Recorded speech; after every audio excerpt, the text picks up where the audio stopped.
Hello and welcome back to another EDH deck tech idea. Today we are taking a look at Herigast, Erupting Nullkite.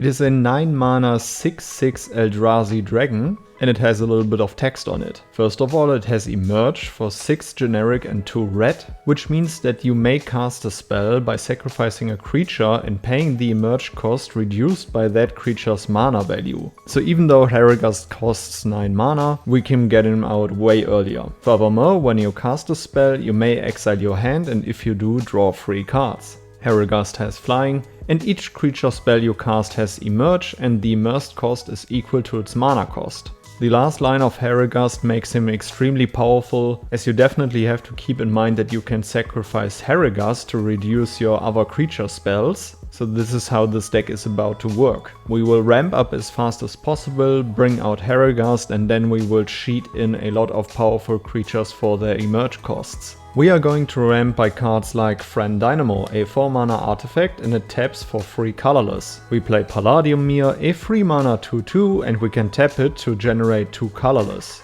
And later in the game we can use the Palladium Mirror to make 2 colorless mana, and then we can also sacrifice it into the Emerge cost of a powerful creature. We play Cursed Mirror, a 3 mana artifact which adds 1 red mana, and as it enters the battlefield you may have it become a copy of any creature on the battlefield until end of turn, except it has haste. We play Mindstone, a 2 mana artifact which can tap for 1 colorless, and for 1 mana tapping it and sacrificing it we draw a card. Solemn Simulacrum, a 4 mana 2/2, and when it enters the battlefield you may search a library for a basic land card, put that card onto the battlefield tapped and then shuffle, and when it dies you may draw a card. Also a really cool creature to help you accelerate your game plan, and afterwards it will discount one of your powerful creature spells. We also play Iron Mirror, a 2 mana 1/1, and it can tap for 1 red. While we are developing our mana base, we also bring out a few key pieces. For example, Felden of the Third Path, a 3 mana 2/3, and for 3 mana tapping him, create a token that's a copy of target creature card in your graveyard, except it's an artifact in addition to its other types. It gains haste and sacrifice it at the beginning of the next end step. Due to the fact that we will be sacrificing a few creatures into Emerge costs,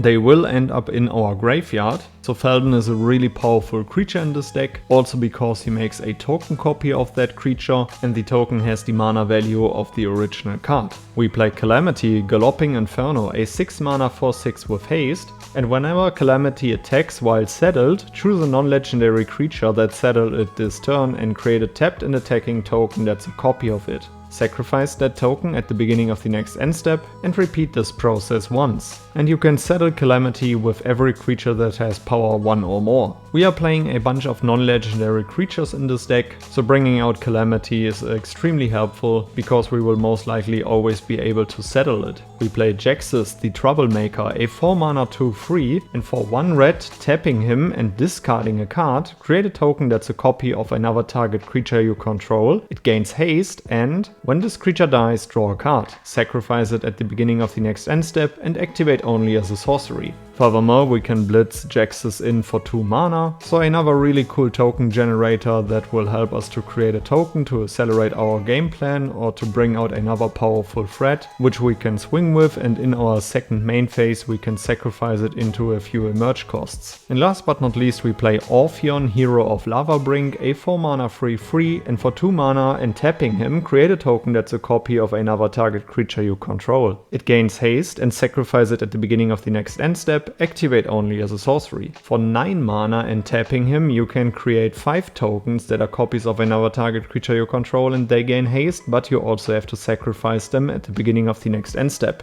It doesn't always have to be your most powerful creatures, just imagine making a few token copies of Solemn Simulacrum, improving your mana base, and afterwards you will sacrifice your Solemn tokens into Herigast to bring out your Emerge enabler, and while you sacrifice those tokens you will also draw cards from them. A few of these copy effects will force you to sacrifice the token in your end step, so if it happens that we don't have any Emerge follow-up, we will just copy cards like Wormcoil Engine, a 6 mana 6/6 with Death Touch and Lifelink, and when it dies, create a 3/3 colorless worm artifact creature token with Death Touch and a 3/3 colorless worm artifact creature token with Lifelink. Another line that you can go for is playing the Triplicate Titan, a 9 mana 9/9 with Flying, Vigilance and Trample, and when it dies, create a 3/3 colorless golem artifact creature token with Flying, a 3/3 colorless golem artifact creature token with Vigilance, and a 3/3 colorless golem artifact creature token with Trample. With Herigast on the field, you can simply sacrifice Herigast to cast Triplicate Titan for free, because Triplicate Titan's mana value is 9, and due to it having emerged from Herigast, you can just sacrifice Herigast to cast Triplicate Titan. But making copies of Triplicate Titan will not only give you a powerful and impactful combat phase, but you're not too sad about it when you have to either sacrifice the token or if it gets removed, simply because it will leave behind even more bodies. Let's talk about a few more powerful creatures that you can play in this deck. Skitterbeam Battalion, a 9 mana 4/4 with Trample Haste, and when it enters the battlefield, if you cast it, create 2 tokens that are copies of it. Remember that the tokens also have the mana value of Skitterbeam, so you will have a lot of mana available for more emerge casts. You can also cast it for its prototype cost. For 5 mana you will get a 2/2 with the same ability. Artisan of Kozilek, a 9 mana 10/9, and when you cast this spell you may return target creature card from your graveyard to the battlefield, and it also has Annihilator too. You will just sacrifice Herigast to cast Artisan of Kozilek for free. You will put Herigast in your graveyard, and with Artisan of Kozilek's cast trigger you can target Herigast and bring him back to the battlefield. So you can basically bring out Artisan of Kozilek for free. Hideous Taskmaster, a 7 mana 7/2 with Devoid, and when you cast a spell, for each opponent gain control of up to 1 target creature that player controls until end of turn. Untap those creatures, they gain Trample, Haste and Annihilator 1 until end of turn, and itself also has Trample, Haste and Annihilator 1. Depending on how fast you can bring this one out and how many creatures are on the battlefield, you'll be able to swing at an opponent with like 4 creatures that all have Annihilator 1, which can be a game-changing move for them. Cityscape Leveler, an 8 mana 8/8 with Trample, and when you cast a spell and whenever it attacks, destroy up to 1 target non-land permanent. Its controller creates a tapped Power Stone token, and you can also unearth it for 8 mana, so when it's in your graveyard, you can pay this amount of mana to bring it back to the battlefield with haste, but you will have to exile it at the beginning of your end step. It That Betrays, a 12 mana 11/11 with Annihilator 2, and whenever an opponent sacrifices a non-token permanent, put that card onto the battlefield under your control. There are a few creatures in this deck that use the Annihilator mechanic, so with It That Betrays on the battlefield you can generate a lot of value.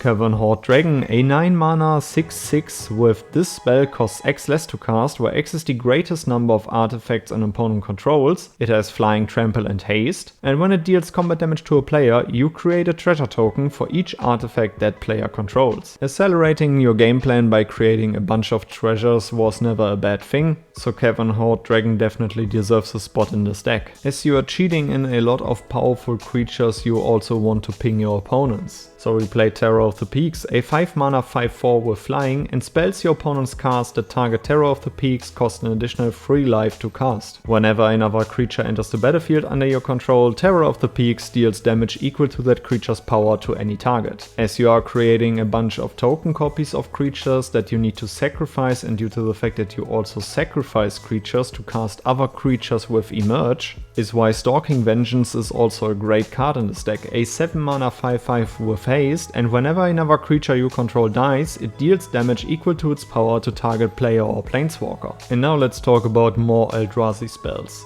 Ulamog, the Infinite Gaia, an 11 mana 10/10, and when you cast the spell, destroy target permanent. It has Indestructible, Annihilator 4, and when it is put into a graveyard from anywhere, its owner shuffles their graveyard into their library. If you manage to bring out Herigast really fast, you can also sacrifice it to cast Void Void Winnower, a 9 mana 11/9, and your opponents can't cast spells with even converted mana cost, and your opponents can't block with creatures with even converted mana costs. You play Ulamog, the Ceaseless Hunger, a 10 mana 10/10, and when you cast a spell, exile 2 target permanents, it has Indestructible, and when it attacks, defending player exiles the top 20 cards of their library. Furthermore, we play Emrakul, the Promised End, a 13 mana 13/13, and it costs 1 less to cast for each card type among cards in your graveyard. When you cast Emrakul, you gain control of target opponent during that player's next turn. After that turn, that player takes an extra turn. It also has Flying, Trample and Protection from Instants. You play Ulamog the Defiler, a 10 mana 7/7, and when you cast this spell, target opponent exiles half their library rounded up. It also has the ward mechanic, so if your opponents want to interact with this creature, they have to sacrifice 2 permanents. And Ulamog the Defiler enters the battlefield with a number of +1/+1 counters on it equal to the greatest mana value among cards in exile. It also has Annihilator X, where X is the number of +1/+1 counters on it, which means that you definitely want to give this one haste. You also play Kozilek, Butcher of Truth, a 10 mana 12/12, and when you cast a spell, draw 4 cards. It has Annihilator 4, and when it is put into a graveyard from anywhere, its owner shuffles their graveyard into their library.